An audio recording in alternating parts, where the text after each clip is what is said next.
નમસ્તે વિદ્યાર્થી મિત્રો, ડેલ્ટા એજ્યુકેશન સિસ્ટમ દ્વારા સંચાલિત આ ઓનલાઈન એજ્યુકેશનમાં આપનું સ્વાગત છે. યુનિટ 2ના રીડ 1 અનફોર્ગેટેબલ વોલ્ટ ડિઝની એને આપણે 47 ગ્લોસરી સ્પેલિંગ્સનો આપણે અભ્યાસ કર્યો. આશા રાખું છું તમે આ સ્પેલિંગો લખ્યા હશે અને પાકા પણ કર્યા હશે. આજે આપણે આ લેક્ચરની અંદર આજે યુનિટ છે અનફોર્ગેટેબલ વોલ્ટ ડિઝની, અવિસ્મરણીય વોલ્ટ ડિઝની. ક્યારેય આપણી સ્મૃતિમાંથી, મેમરીમાંથી આજે નામ છે એ આઉટ થઈ શકે એમ નથી. વોલ્ટ ડિઝની એ નામને આપણે ક્યારેય ભૂલી શકીએ નહીં.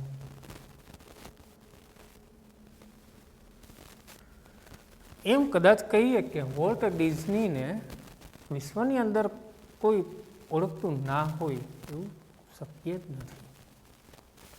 સમગ્ર વિશ્વની અંદર વોલ્ટ ડિઝની આજે કોઈ પરિચયનો મોહતાજ નથી.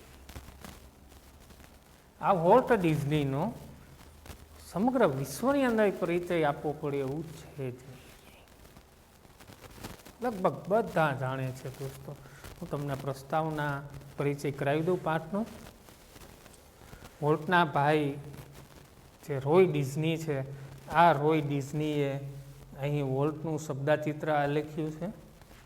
આજે વોલ્ટનો જે જીવનનો સંઘર્ષ છે દોસ્તો, જીવનની અંદર જે એમને સફળતાની યાત્રા છે, એમની માર્ગદર્શિકા અહીં આલેખી છે. યુનિટની અંદર ખૂબ સ્ટ્રગલ કર્યો છે વોલ્ટે, ખૂબ સંઘર્ષ કર્યો એમની લાઈફની અંદર.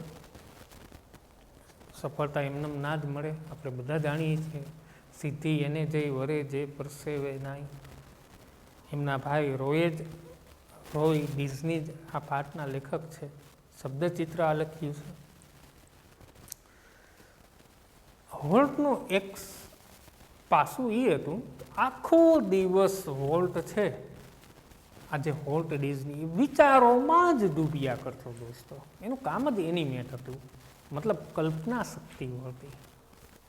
એટલે આખો દિવસ એમાં ડૂબ્યા રહેતો, વિચારોમાં જ ડૂબ્યા રહેતો.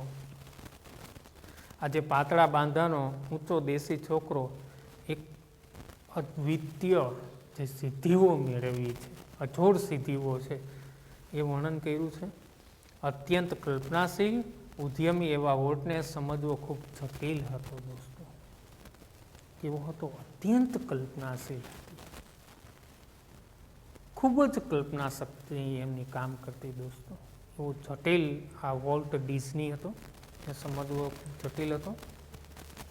તેની સાથે કામ કરતા લેખકો, પ્રોડ્યુસર્સ, એનિમેટર્સ, એ બધા એમની સાથે જે કામ કરવાવાળા હતા, પ્રોડ્યુસર્સ હતા, લેખકો હતા, કાર્ટૂન સિરીઝની અંદર જે લોકો એમની જોડે કામ કરતા, એ લોકો પણ કહેતા કે અમે વોલ્ટને ક્યારેય સમજી શકતા નથી.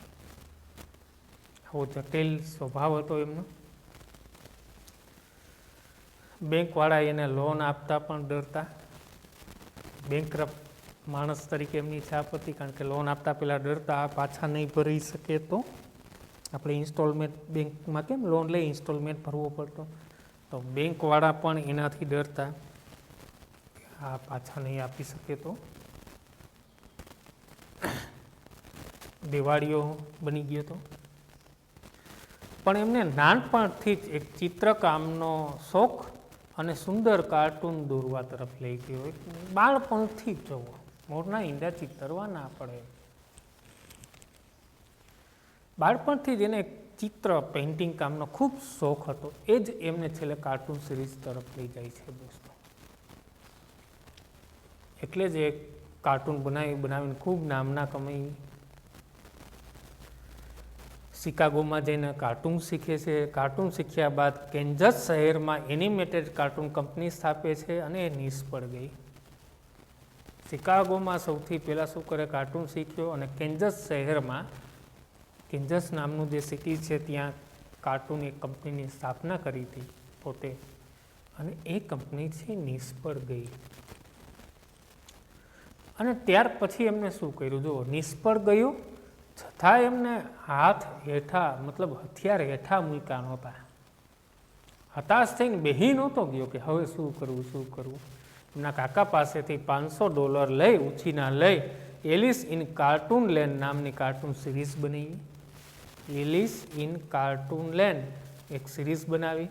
ત્યારબાદ ઓસ્વાલ્ડ ધ રેબિટ બનાવી, તેણે ઠીક ધંધો કર્યો. ત્યાર પછી ન્યુયોર્કના એક ડિસ્ટ્રીબ્યુટરે સોદામાં એ પચાવી પાડી, એક સોદામાં એમને પચાવી પાડી એ જે સિરીઝ હતી. ત્યારબાદ એને જે પારસમણી હાથ લાગ્યો એ મિકી માઉસ. આ મિકી માઉસથી આજે દુનિયા વોલ્ટ ડિઝનીને ઓળખે છે દોસ્તો. એટલે જ આગળ શબ્દ વાપરવો પડ્યો છે અનફોરગેટેબલ. મિકી માઉસ એમને ખૂબ જ સફળતા અપાવી દોસ્તો. આકાશની ઊંચાઈએ આંબી. 1968ની અંદર એમને 25 કરોડ લોકોએ ડિઝની મૂવી જોયું, 10 કરોડ લોકોએ ડિઝની ટીવી શો જોયો, અને અન્ય 25 કરોડ લોકોએ ડિઝની પુસ્તક અને સામયિક વાંચ્યા, અને લગભગ 10 લાખ લોકોએ ડિઝનીલેન્ડની મુલાકાત લીધી દોસ્તો. બહુ ઊંચાઈએ એમને પહોંચાડે છે. કરોડો લોકો એમને જોતા થઈ ગયા, એમના સામયિકો ખરીદે છે, ડિઝનીલેન્ડની મુલાકાત લેતા થઈ ગયા છે દોસ્તો. ડિઝની નાની વાતને પણ મોટા અવસરમાં ફેરવી શકતો. આ એનું એક બહુ સરસ પાસું હતું કે આ જે વોલ્ટ ડિઝની છે એ નાની જે વાતો હોય છે એને પણ એક મોટા સ્વરૂપની અંદર ટ્રાન્સફર કરી શકતો દોસ્તો. આ એક એમનું મજબૂત પાસું હતું. એન્ટરટેનમેન્ટ યાની મનોરંજન જ વોલ્ટનો જીવન મંત્ર હતો દોસ્તો. હંમેશા એન્ટરટેનમેન્ટ મનોરંજન પૂરું પાડવું, બસ બીજું કંઈ નહીં, એમનો જીવન મંત્ર હતો. ડિઝનીલેન્ડની વાત એ વોલ્ટની દ્રષ્ટિએ અને દઢ મનોબળનો પુરાવો છે. ડિઝનીલેન્ડ કેવું લાગવું જોઈએ એવા પ્રશ્નના ઉત્તરમાં વોલ્ટ ખુમારીથી કહેતો, સમગ્ર પૃથ્વી પર એના સમાન અન્ય કશું જ નહીં, કોઈનું સ્થાન ન લાગવું જોઈએ. જ્યારે કોઈ એમને ડિઝનીલેન્ડ વિશે પૂછતા વોલ્ટને કે ડિઝનીલેન્ડ કેવું લાગવું જોઈએ, ત્યારે વોલ્ટ કહેતો કે દુનિયાની અંદર બીજું કોઈ એના તોલે ના આવી શકે, એના જેવું બીજું કંઈ લાગી ના શકે, એવું લાગવું જોઈએ, એવી જ વાત કરતો એ. જુલાઈ 1955ની અંદર જુલાઈ 1955માં ડિઝનીલેન્ડને ખુલ્લું મુકાતા લોકોના ટોળા એમાં જોવા ઉમટી પડતા. ઘણા બધા લોકોએ જોયું છે. ખૂબ જ સરળ માનવ રહ્યો છે, ઘણી બધી સંપત્તિ કમાણી, એ બધી એને એના સ્ટુડિયોમાં જ નાખી.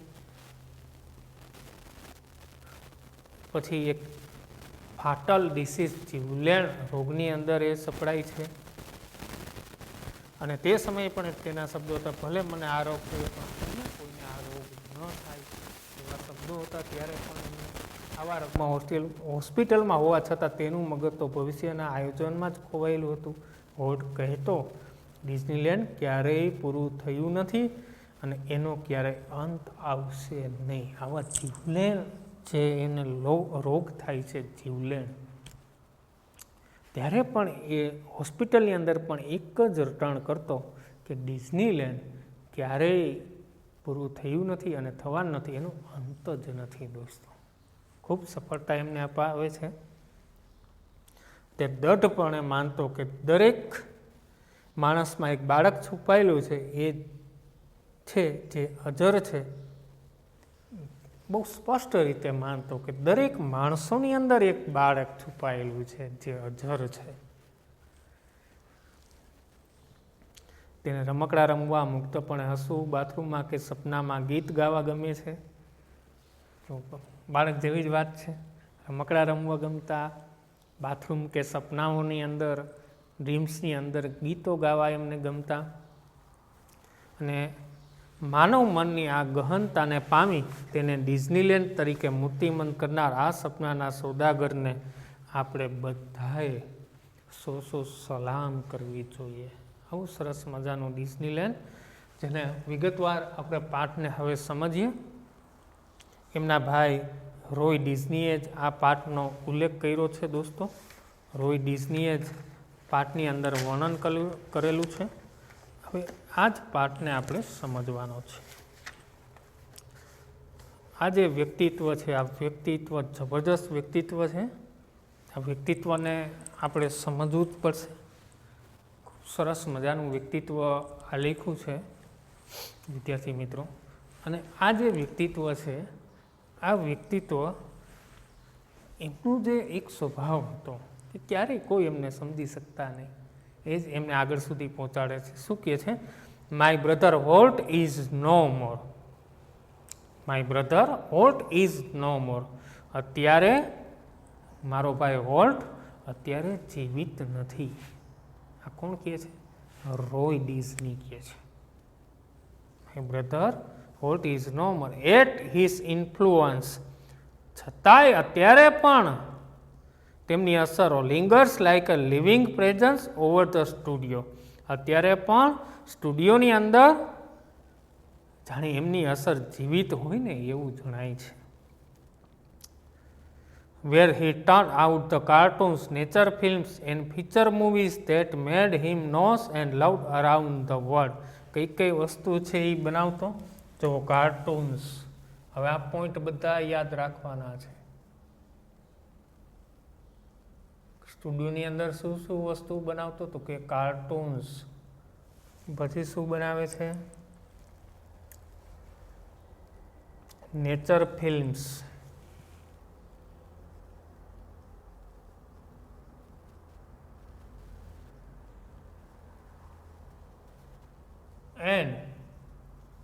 અને શું બનાવતો સ્ટુડિયોની અંદર? તો કે ફીચર મૂવીઝ.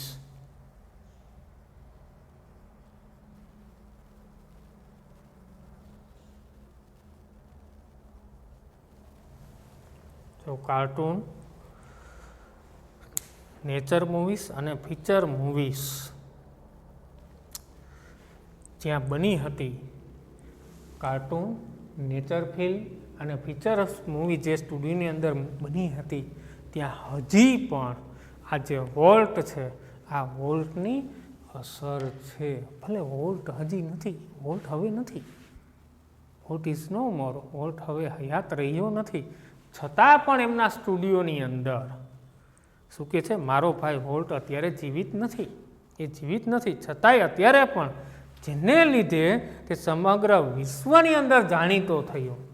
આ જે વોલ્ટ છે એ જેના લીધે સમગ્ર વિશ્વની અંદર જાણીતો થયો તથા તેને પ્રેમ સંપાદન થયો, તેમને જે પ્રેમ મળ્યો છે, વિશ્વના લોકોએ જે પ્રેમ આપ્યો છે, તે કાર્ટૂન, નેચર ફિલ્મ્સ અને ફીચર્સ મૂવી જ્યાં બની હતી તે સ્ટુડિયોમાં આ જે કાર્ટૂન સિરીઝ બનેલી, nature films and feature movie જે સ્ટુડિયોમાં બની હતી, એ સ્ટુડિયોની અંદર આ જે વોલ્ટ છે એમની અસર તો હજી પણ પ્રવર્તાઈ રહી છે, મતલબ જણાય છે, સતત દેખાઈ રહી છે.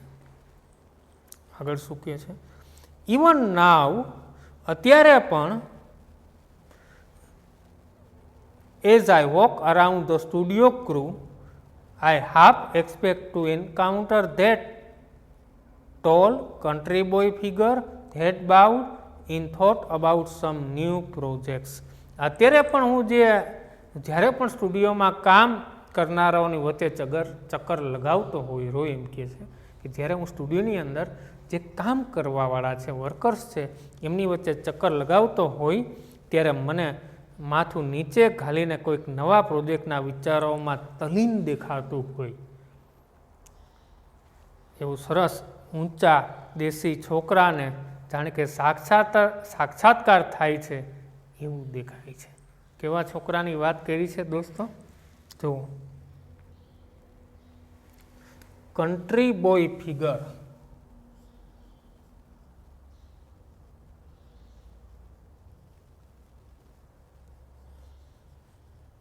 કન્ટ્રી બોય ફિગર હજી એનો ભાઈ જ આ લખે છે બધું.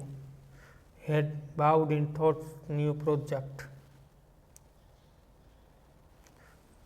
ટોલ એનો ભાઈ શું કહે છે રોય ડિઝની કે અત્યારે પણ જો હું સ્ટુડિયોની અંદર જે કામ કરનારાઓ વર્કર્સ છે કામદારો એમની વચ્ચે ચક્કર લગાવું તો મને અત્યારે પણ એક ઊંચો દેશી છોકરાનો જાણી સાક્ષાત્કાર થતો હોય એવું લાગે છે. આગળ શું કહે છે? What was so much the driving force behind all we did from making movies to building Disneyland? કે આ જે હોલ્ટ છે એ ચલચિત્ર બનાવવાથી માંડી અને મકાન બનાવવા સુધીની જે પણ પ્રવૃત્તિઓ અમે કરતા દરેકમાં હોલ્ટ અમારું શું હતું? પ્રેરક બળ હતું દોસ્તો. That people constantly mention his name as if he were still alive. કે લોકો હજી પણ એવી જ રીતે એનું નામ લેતા હોય છે કે જાણે પોતે કેમ જીવિત હોય છે એવું નામ લઈને કહેતા હોય છે દોસ્તો. એઝિપ સરસ પ્રકારનો ગ્રામરનો પ્રયોગ છે, એમની ચર્ચા ફંક્શનમાં કરીશું આપણે. Every time we saw a new picture or open a new features at Disneyland. કે જ્યારે અમે કોઈ નવો શો ઓપન કરી ડિઝનીલેન્ડની અંદર અથવા તો કોઈ ફીચર્સ કોઈ ઓપન કરી ત્યારે I wonder how what would like it. મને આશ્ચર્ય થતું કે હોલ્ટને આ કેવી રીતે ગમ્યું હશે એમ. કે જ્યારે કંઈ નવો મૂવી આવે કે નવો શો આવે કે નવું ફીચર આવે ત્યારે મને આશ્ચર્ય થતું. રોય ડિઝની એમ કહે છે I wonder how would Walt like. હોલ્ટને કેવી રીતે આ ગમ્યું હશે, આવું નવાઈ થતી એમને. એન્ડ વેન ધીસ હેપન્સ, અને જ્યારે પણ આવું થાય છે, આઈ પર્સનલી રિયલાઇઝ ધેટ, મને તરત જ એવું જાણે થઈ જાય છે, it was something he himself had plan. કે અગાઉ જ તેને આ કંઈક પ્લાનિંગ કરેલું હોય એવું લાગે છે. કલ્પનાથી સુદઢ કરેલું હોય એવું લાગે છે. For my imaginative industries brother left in a project in progress to keep the rest of us busy for many years. કે જેનું તેને અમે બધા વર્ષો સુધી વ્યસ્ત રહીએ, વર્ષો સુધી અમે બધા કામમાં રહીએ, એ માટે મારો કલ્પનાશીલ ઉદ્યમી ભાઈ પાછળ છોડીને ગયો છે દોસ્તો. રોય ડિઝની બહુ સરસ વાત કરીએ છીએ. અમે વર્ષો સુધી કામ કરી શકીએ, વર્ષો સુધી બિઝી રહી શકીએ, એટલું જે મારો ભાઈ છે, કાર્યશીલ ઉદ્યમી જે ભાઈ છે, એ છોડીને ગયો છે એટલું.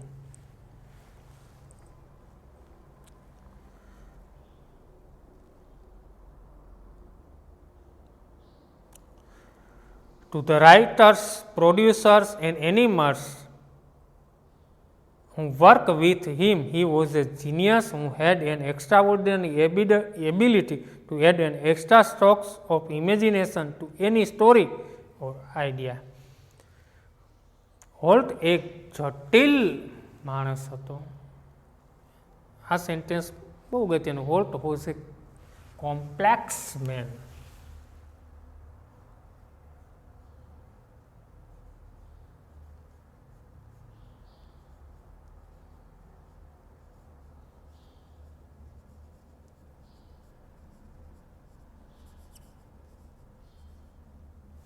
કેવો માણસ હતો હોલ્ટ છે? એક જટિલ માણસ હતો દોસ્તો. આગળ શું કહે છે? લેખકો, પ્રોડ્યુસર્સ એન્ડ એનિમેશન ફિલ્મ્સ બનાવનાર તમામ માટે એક વિચક્ષણ પ્રતિભા હતી જે હોલ્ટ હતો એ. જેની પાસે કોઈક વાર્તા કે વિચારમાં કલ્પના શક્તિ કશું ઉમેરવાની અસાધારણ એમની પાસે એક શક્તિ ભગવાને આપેલી હતી. He was a genius who had an extraordinary ability to add an extra strokes of imagination to any story or idea. કોઈ સ્ટોરી હોય, કોઈ વિચાર હોય, એમની પાસે એક એક્સ્ટ્રાઓર્ડિનરી અસામાન્ય ક્ષમતા હતી. એમાં જે કલ્પના શક્તિ ઉમેરતો એ સાધારણ હતી દોસ્તો.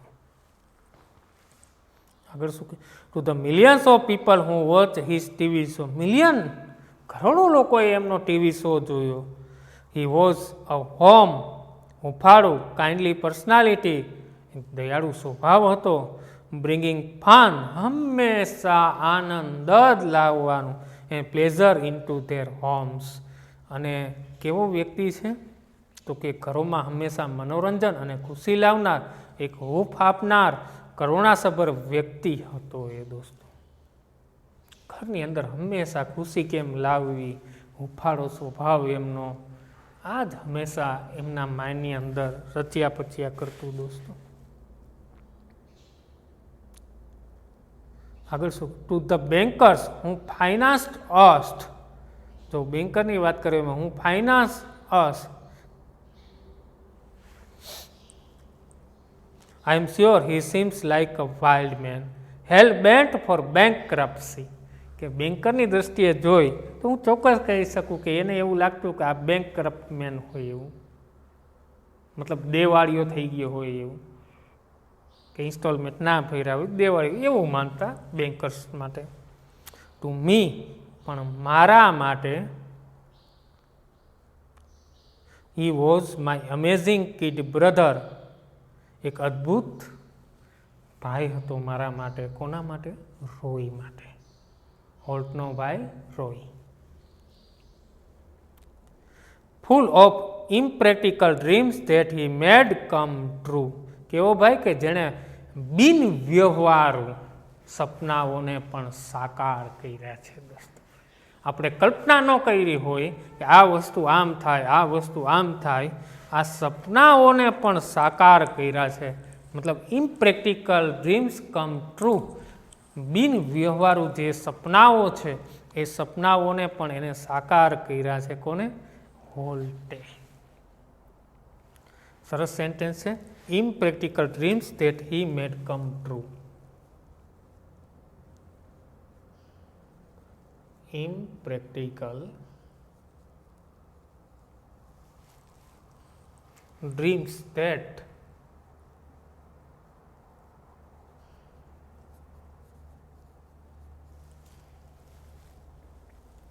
him made come true.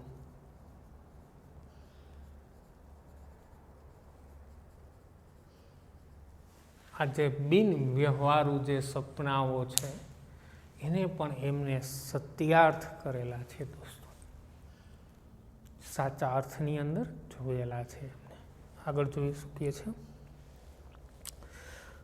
The apple orchard and weeping willow stand green and beautiful at our old farm where Walt sketch his first animals. બહુ સરસ વાત કરી કે વોલ્ટે સૌ પ્રથમ વાર શું કર્યું છે? સૌ પ્રથમ વાર પ્રાણીઓના સ્કેચ બનાવ્યો હતો. આ યાદ રાખજો. સૌથી પહેલી વાર શું કર્યું હતું વોલ્ટે? તો કે Walt sketch his first animals.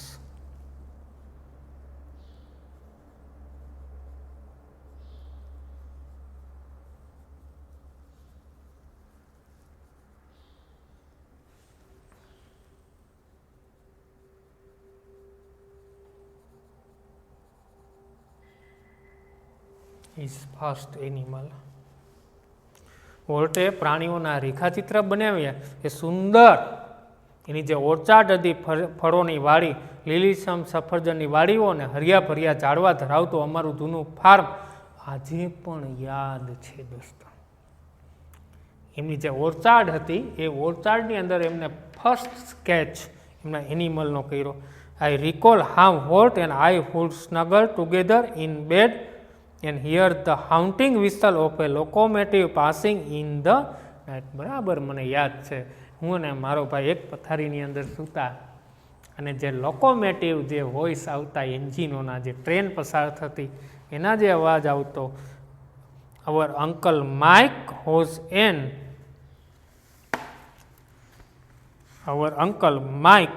Was an engineer. હવે આપણે યાદ રાખવાનો પોઈન્ટ બની જાય છે અહીંયા. Uncle Mike was an engineer. આપણે યાદ રાખવાનો point. He did blow his whistle one long and two short.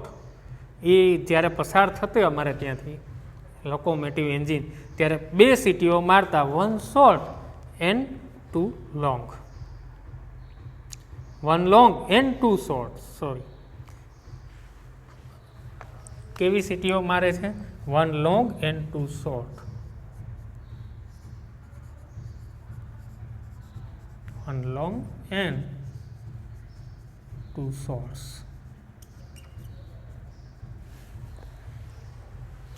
Just for us, માત્ર ને માત્ર કોના માટે થઈ? અમારા માટે. Holt never lost his love for trains.